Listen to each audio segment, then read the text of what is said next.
Don't you have someone to? I asked. He had, but he chose his dream and let the girl go. The noble idiot. Buska ni Christian. Oh, she? May asawa na ngayon? Tanong ko. Nope, still single. She's probably waiting for that noble idiot who left her for his dream. Christian answered for him. You're close with that girl, Christian? No, but she's always in her house. Kumunot ang noo ko. She's Sophia's co-teacher. Kibit balikat niya. Oh. Ang tanging nasabi ko. Daddy! Napatingin kami lahat ng bumukas ng pinto at tumakbo agad si Kim kay Christian. Be careful, Kim. Daddy's arms hurts. Bilin na Sophia na hindi tinitingnan si Christian. Umalik ito kay Christian bago inusisa ang balikat ng daddy nito. Kim, your most handsome ninang is here. Pahingi din ang kiss ni Ninong. Singit ni Troy at agad na kinuha si Kim kay Christian. Tumayo ako at lumapit kay Riza. She was smiling while watching them. Gawa na rin tayo? Pulong ko pagkatapos sumalik sa kanya. Pinalo niya ako sa dibdib. Ano ka ba? Nandyan mga kaibigan mo. Saway niya habang binubulungan ako. I smirked. Hey Troy! Lumingon si Troy at nanliit ang mga mata. Karga-karga niya pa si Kim nang lumapit sa amin. This is Riza. Inakbayan ko siya. Honey, this is Troy. Yung storbo kagabi. I whispered the last sentence. She blushed. Finally, Riza. Nakangating naglahad ng kamay si Troy. Tinanggap naman ni Riza iyon. Hello. Bati ni Riza. Nakilala ko rin lahat ng kababata ni Justin. Bigla ka bang nanghinayang na nauna mo siyang nakilala? Don't worry. I heard that all the time. Nagyayabang na sabi ni Troy. Nasubrahan sa hangin sa Amerika. Sa wakas ay nakasali na rin si Sophia. You don't have a partner, Ninong Troy? Inosenteng tanong ni Kim dito. Why, only me? Your daddy Christian doesn't have girlfriend too. Depensa naman ni Troy. Natahimik si Kim at napatingin kay Christian. Pagkatapos ay kumunot ang noo. He has mommy, Sophia. Tinuro pa nito si Sophia na seryosong kausap si Riza. Talaga? Who said that? Daddy. And he was kissing mommy? Tumatango pa ito na parang pinipilit kaming maniwala. Naiiling na napatingin ako kay Christian. I caught him looking at Sophia. When was that, baby? Usisa ni Troy. When mom's drunk and asleep. Sagot nito. So your daddy kissed your mommy when she's drunk? Eskandalosong sinabi ni Troy. Bastard! Natatawang sabi ko. Natahimik ang buong kwarto. Putlang-putla si Christian. Sophia's not moving. Kitang-kita ko ang mahal ko na ngiti-ngiti sa gilid niya. Troy, excuse us all para makapagsulo ang dalawa. Do you want a baby brother or a sister, Kim? Troy asked when we were walking on the hallway. He and Kim will send us off.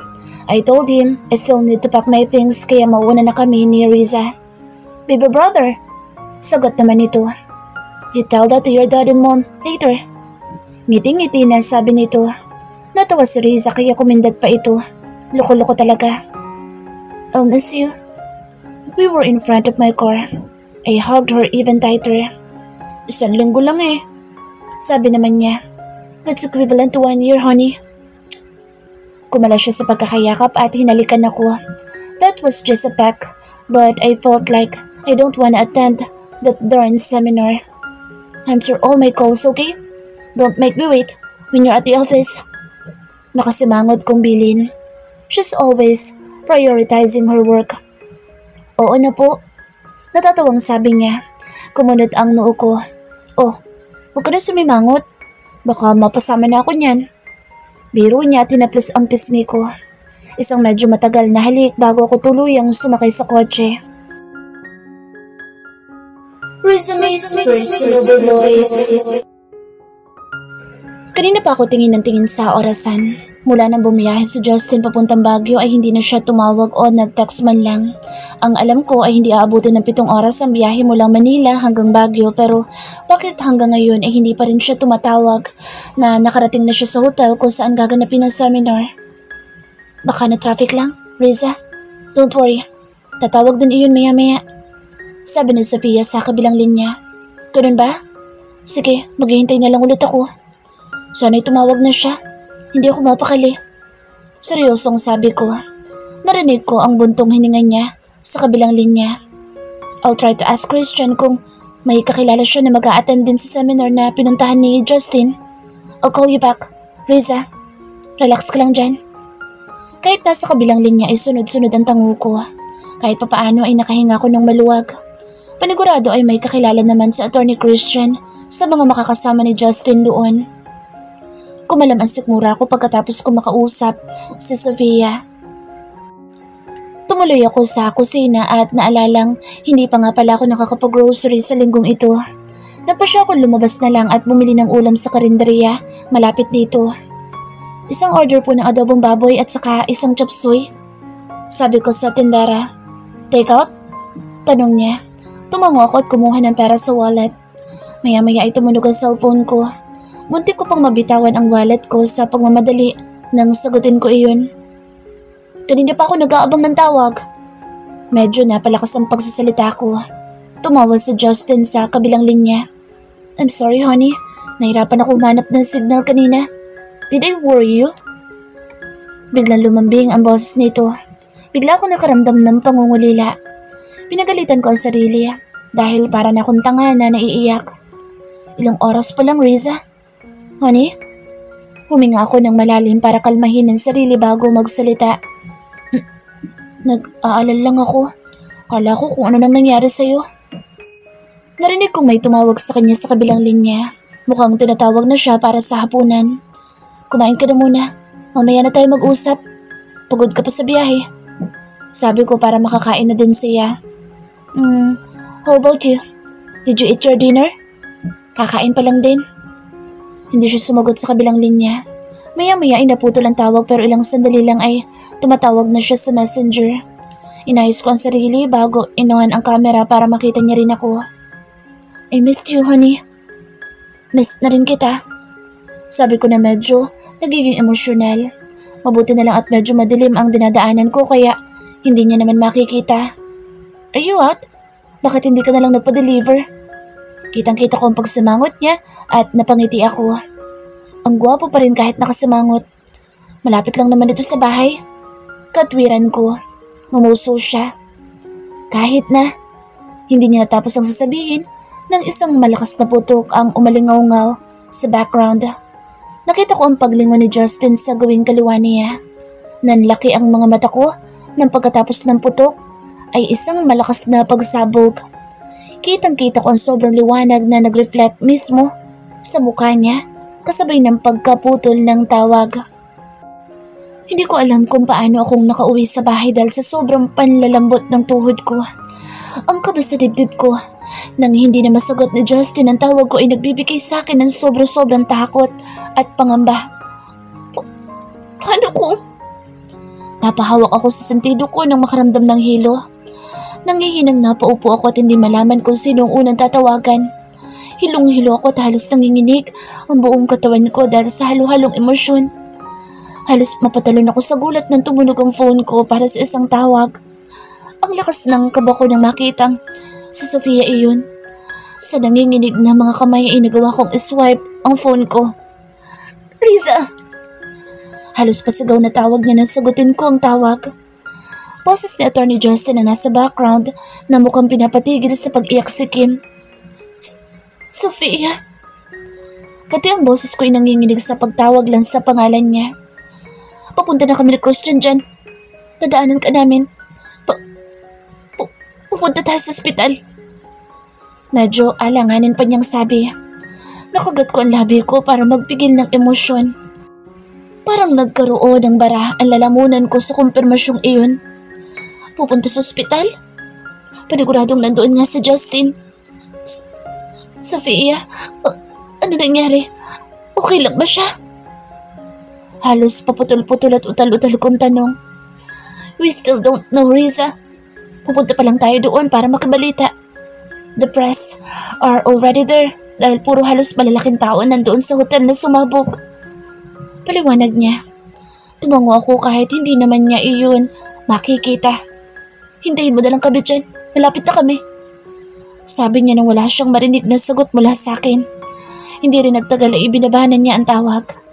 Kahit nanghihina ay nagpunta agad ako sa kwarto para makapaghanda sa pagsama sa kanila.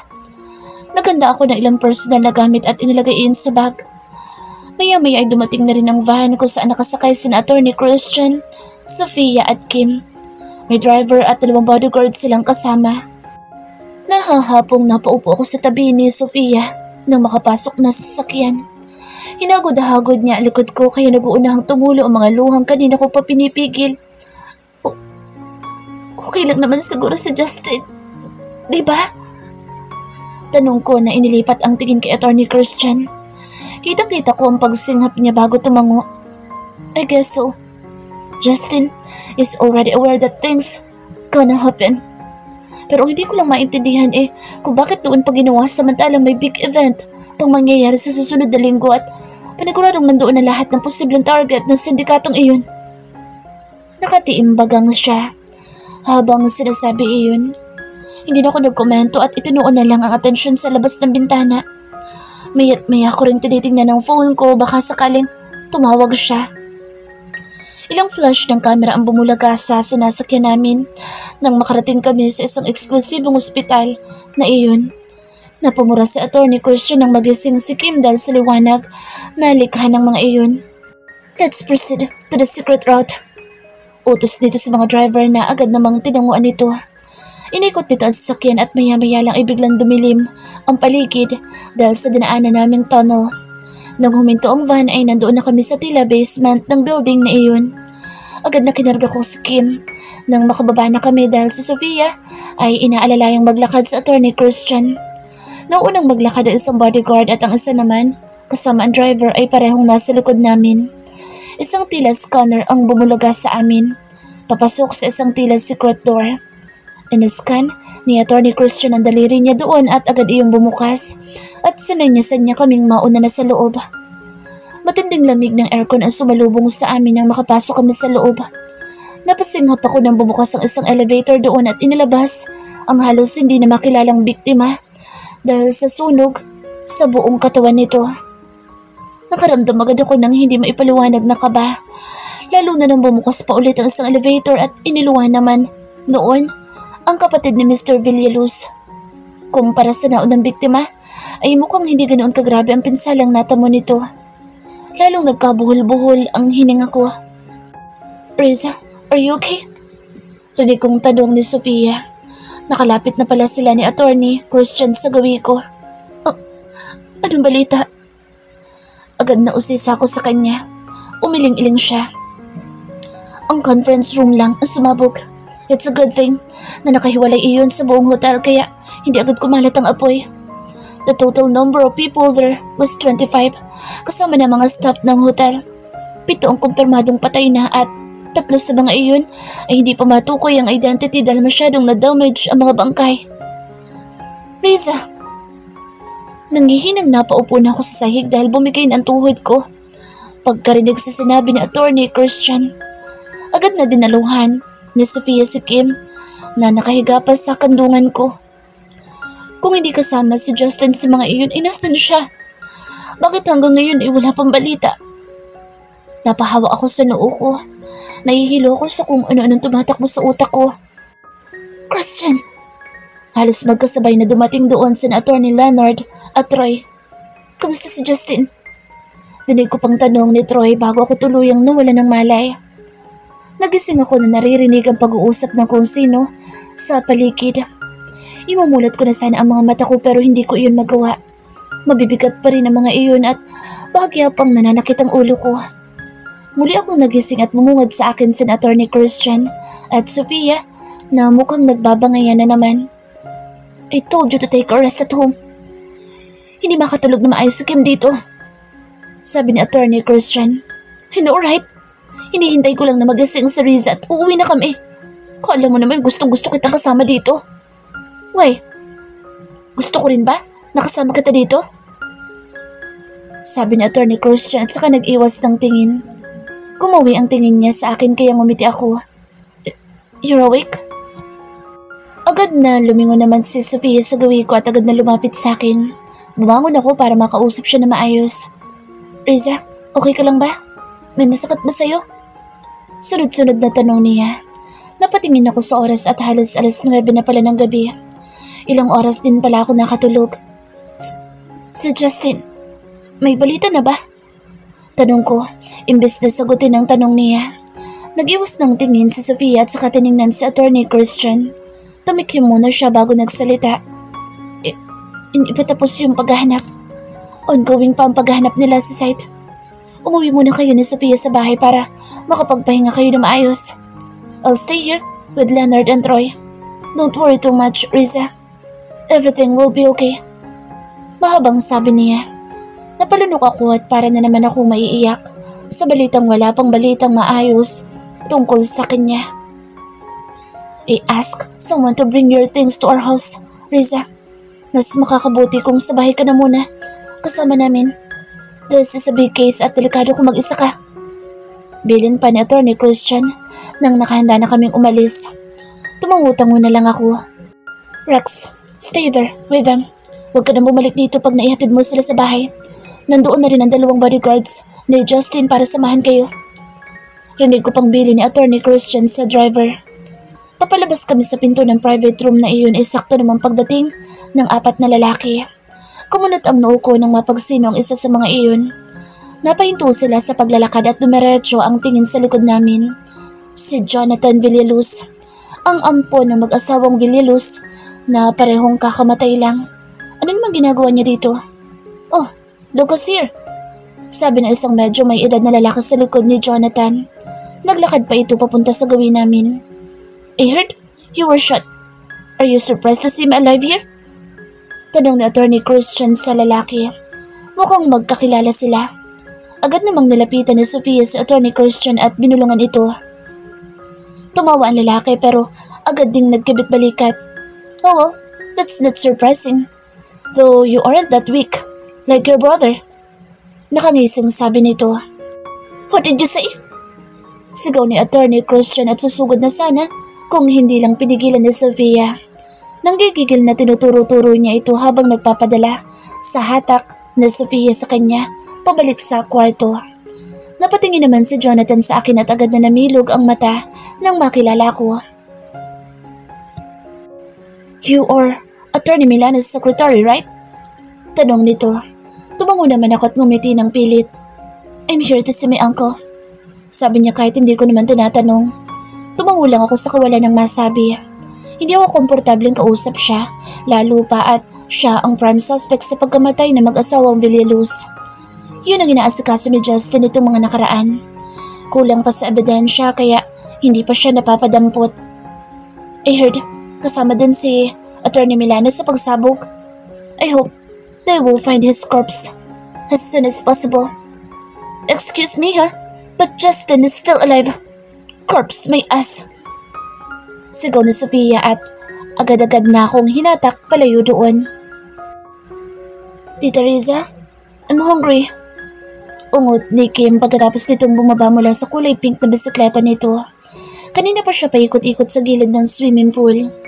Ayaw sana ni Sofia na payagan siyang magbisikleta pero sinabihan ko siya na hayaan si Kim dahil bata pa naman ito at para ma-exercise na din. Sa halos lampas 1 buwan na pamamalagi ko dito sa bahay nila ay napansin ko sobrang likot at hyper nito. Madalas ay pagod na si Sofia galing school ay nangungulit pa ito. Mula nang dumating ako dito kasama nila ay palaging kami ang magkasama sa bahay kapag tapos na ang klase niya. Madalas ay sinasadya ko na lang napagurin siya sa mga physical activities para pagdating ng hapon ay hindi na ito mangungulit sa mommy at daddy nito na pareho ng pagod sa trabaho. Napangiti ako pagkatapos i-save ang mga documents na pinapagawa ni Attorney Christian sa akin bago in-off ang laptop. Mula nang dito ako tumira ay sa akin na niya pinapagawa ang mga gawain ng secretary niya. Ang kaibahan nga lang ay hindi ako sumasama sa opisina niya dahil delikado. Mahigit 1 buwan na ang nakakalipas pero wala pa rin balita kay Justin. 2 linggo matapos maganap ang pagsabog ay na-identify na ang identity ng mga nasawi. Hindi ko alam kung matutuwa ako sa balitang hindi siya kasama sa mga iyon dahil hanggang ngayon ay wala pa rin balita sa kanya. Halos araw-araw ay tumatawag si Lola sa akin para mangamusta. Nagpapasalamat ako na sa mga pagkakataong magkausap kami ay hindi ko siya nakikitaan ng lungkot. Siguro ay ayaw din niyang pati ako ay mag-isip ng kung ano-ano. Kaya hindi niya iyon pinapahalata kapag magkausap kami. Tita Riza, medyo nagulat pa ako nang kalabitin ako ni Kim. Mukhang inip na siyang nakatingala sa akin ngayon. Pinulot ko ang towel niya at pinunasan ng pawis sa gawing noo at leeg niya. Okay baby, ano bang gusto mong kainin ngayon? Tanong ko habang inilalagay ang towel sa likuran niya. Nang humarap siya sa akin ay mukhang nakapag-isip na siya ng gustong kainin. Can we order spaghetti and fried chicken? Namimilog ang mga matang tanong nito. Natawa ko at pinisil ang pisngi niya. Secret ulit? Nakangising tanong ko. Sunod-sunod na tumango siya at tumingkayad para ilapit ang bibig sa tenga ko. But, Mom's sleeping upstairs. Can we still order? Bulong niya pa na parang may makakarinig sa usapan namin. Napangisi na ako. Ayaw kasi ni Sofia na nasasanay si Kim sa mga fast foods. Kaya paminsan-minsan ay pinagbibigyan ko na. Do you want me to ask her kung pwede? Tanong ko. Kumunot ang noo niya habang nakatitig sa akin. She will refuse? Nakangusong sabi niya at nagkamot sa ulo. Natatawang pinisil ko ang baba niya. Si Tita Riza na bahala. Kumindat ako. Sunod-sunod na tango ang ginawa niya at saka inabot ang kamay ko at patalon-talon pa siya habang magkahawak kami ng kamay papasok sa loob. Aray! Why did you hit me? Boses agad ni Attorney Christian ang narinig namin na makapasok na kami sa living room. Nang tumingala si Kim ay agad kong tinakpan ng tangan niya. Daddy? Rinig kong tawag niya pero agad na niyaya ko na siya sa kusina. Doon muna tayo sa kitchen ha? Doon ka muna kay Manang dahil mag-order ako ng spaghetti at chicken. Okay ba yun? Okay po. Magalang na sagot niya at agad na lumapit kay Manang nang nasa kusina na kami. Sananyasan ko siyang bantayan muna si Kim. Why are you sucking again? Ano naman bang ginawa ko ha? Nagtatalo pa rin ang dalawa habang pababa sa hagdan. Nauuna si Sofia na mukhang wala sa mood at si Attorney Christian naman ay nakahawak sa ilong habang sumusunod sa kanya. Wala ka naman ang dapat pang gawin para mainis ako. Makita pa lang kita, kumukulo ng dugo ko. Sagot ni Sofia at sinanyasan si Attorney Christian na tumahimik nang makita akong parating. Good morning. Ang aga-aga yatang may giyera. Natatawang bulong ko. Sumimangot siya at saka hinila ako papunta sa labas. Babe! Tawag ni Attorney Christian. Nilingon siya na Sofia. Huwag ka susunod dito, dyan ka lang. Kitang-kita ko ang pagkakamot ng ulo ni Attorney Christian habang sinusundan kami ng tingin. Nakakairita talaga yung Christian na yan. Imbiyar nang sabi niya nang nasa garden na kami. Bakit? Ano naman bang ginawa? Natatawang usisa ako. Halos wala kasing araw ang lumilipas na hindi sila nagbabangayan. Inis na dumukot siya sa bulso ng short at pinakita sa akin ang 3 piraso ng pregnancy test kit. Nanlaki ang mga mata ko. Buntis ka? Halos mapasigaw ako. Agad na tinutop niya ang bibig ko at sananyasan na tumahimik. Tumangutango ako. Sorry, na-excite lang. Natatawang sabi ko at saka niyakap siya. Congrats! Magiging totoong mommy ka na. Hindi siya umimik, kaya kumalas ako sa pagkakayakap sa kanya at saka tiningnan ang mukha niya. Bakit? Hindi mo pa sinasabi kay Attorney Christian? Usisa ko. Sa pamamalagi ko sa poder nila ay nalaman ko ang status nila ng relasyon nila ni Attorney Christian. Dahil sa nangyari sa kuya nito ay mukhang wala na sa isip nito ang mag-commit at bumuo ng sariling pamilya. Kung hindi lang daw nito mahal ang pamangkin ay hindi siguro ito papayag na siya ang mag-foster kay Kim dahil ayaw nitong madamay ang pamangkin sa delikado nitong propesyon. Sa tingin mo, matatanggap kaya niya ito, Riza? Tanong niya at napahawak sa halos wala pang pinagbabagong tiyan. Hindi mo malalaman kung hindi mo sasabihin sa kanya. Sabi ko tinawakan ng kamay niya. Isa pa, mukhang mahal ka naman niya kahit wala kayong label. Kantsaw ko sa kanya. At saka alam mo, Sofia, kung hindi pa handa si Attorney Christian na mag-commit, kaya nang una niyang sinabi sa'yo, bakit naman niya hayaang may mangyari sa inyo? Matalino siya, Hindi naman siguro siya gagawa ng isang bagay na hindi niya alam ang posibleng kahinatnan. Paano kung hindi niya matanggap? Ano gagawin ko, Riza? Mahal ko na siya eh. Mahal ko na yata ang buwisit na Christian na yun. Parang may iyak na sabi niya. Natatawang pinunasan ko ang gilid ng mata niya. Hindi pa ba umaamin? Akala ko nag-usap na kayo nung nasa ospital siya. Sinabi niyang hinalikan niya ako nung nalasing ako katulad ng sabi ni Kim. Yun lang. Wala na siyang sinabi pang iba. Hindi niya naman sinabing mahal niya ako.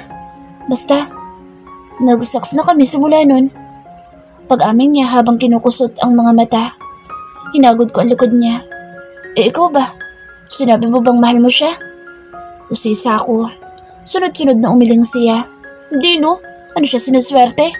Ako pang unang aamin? Kapal niya. Di palo na lang. Nakasimangot na sabi niya. Tumawa ko habang umiiling. Yan, pareho kasi kayong ma-pride. Away kayo ng away. Hindi nyo kasi maaming mahal nyo na ang isa't isa. Nananermo na sabi ko. Hindi na siya nagsalita at kinukusot na lang ang mata. Tita Liza! Pareho pa kaming napalingon ni Sofia sa tawag ni Kim. Halos mapapalo ako sa noo. Bakit, Riza? May gagawin ba kayo ni Kim? Tanong ni Sofia. Umiling ako. Actually, o-order sana ako ng favorite niya eh. Hinila mo naman ako dito kaya fast food na naman.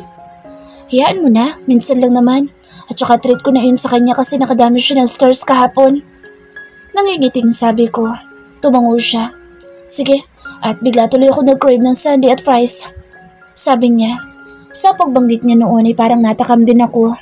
Kumunot ang noo ko dahil marami naman ako nakain kanina at hindi pa naman ako gutom pero bigla akong natakam sa sinabi niya. Pagpasok namin sa loob ay naghihintay na si Kim kasama ang daddy niya. Medyo namumula ang ilong ni Attorney Christian. Ano nangyari sa ilong mo, Attorney? Napatingin siya kay Sofia bago sumagot. Kinagat niyang topake na yan. Napatigil siya sa pagsasalita nang tingnan siya ng masama na Sofia at inginuso si Kim. Maiwan ko muna kayo at mag-order lang ako. Paalam ko sa kanilang dalawa at tumuloy na sa sala. Ilang sandali lang ay dumating na rin ang mga in-order namin. Tuwang-tuwa si Kim nang buksan ang spaghetti niya. Thank you, Tita Riza. Ngiting-ngiting sabi niya. Umiling ako. Mommy mo nag-order niyan dahil ginagalangan mo daw sa school. Sabi ko, agad naman siyang napatingin kay Sofia. Totoo, Mommy? Hindi ka po galit? Inosentang tanong nito. Yeah, but you are still not allowed to eat this often. Understand? Okay po. Thank you, Mommy. You eat na. Panay ang irap na Sofia kay Attorney Christian habang pilit na inaasikaso siya nito sa hapag.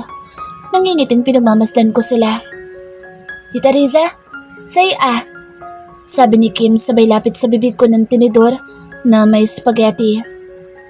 Gumanga ako para maisubo iyon pero nang maamoy ko iyon ay bigla nila ako nakaramdam na parang bumabaliktad ang sikmura ko. Napatutop agad ako sa bibig ko at mabilis na tumayo para makalapit sa lababo. Riza! Tawag na Sofia. Pagdating ko sa sink ay wala namang lumabas kundi tubig.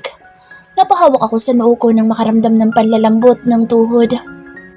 Riza, okay ka lang? Biglang lapit na Sofia. Napakapit ako sa braso niya dahil ramdam ko pa rin ang panlalambot ng tuhod ko. Ramdam ko din ang malamig na pawis na nagmumula sa sentido ko. Inalalayan niya akong maupo ulit. What happened? Usisa kaagad ni Attorney Christian. Call our private doctor, Christian. Utos ni Sofia na nakatitig sa akin. Wag na. Now, Christian. Utos pa ulit ni Sofia nang hindi kumilos si Attorney Christian at nanatiling nakatingin lang sa amin. Alright. Sabi niya at agad nang lumayo para mag-dial cellphone. Sofia, okay lang naman ako. Nahilo lang. I think we're in the same situation, Riza. Sambit niyang hindi agad nakuha ko. Nang hawakan niya ang tiyan niya, ay bigla ang paglusob ng kaba sa dibdib ko. Teka, ano bang sinasabi niya? Nang isa-isang mag-sink in sa utak ko ang mga impormasyon para makonfirm ang hinala ni Sofia ay bigla akong nanlamig. Napapikit ako ng mariin at halos madurog ang puso ko nang makita ang nakangiting muka ni Justin sa isipan ko. Paano na?